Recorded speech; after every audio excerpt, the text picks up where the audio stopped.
سیلاب سے بچنے کی دعا۔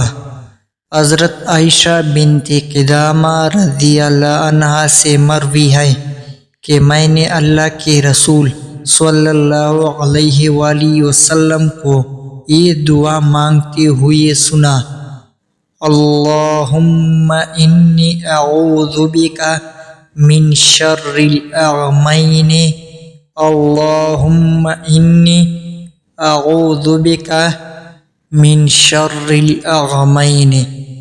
اے اللہ، میں آپ سے دو آندھی آفات کے شر سے پناہ مانگتا ہوں۔ پوچھا گیا کہ دو آندھی بلائیں کون سی ہیں؟ آپ صلی اللہ علیہ وآلہ وسلم نے فرمایا: سیلاب اور کاٹنے والا اونٹ۔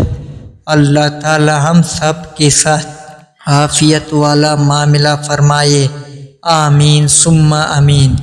مزید اس طرح کی ویڈیوز دیکھنے کے لیے چینل کو سبسکرائب کریں اور ساتھ میں گھنٹی نشان پر کلک کریں۔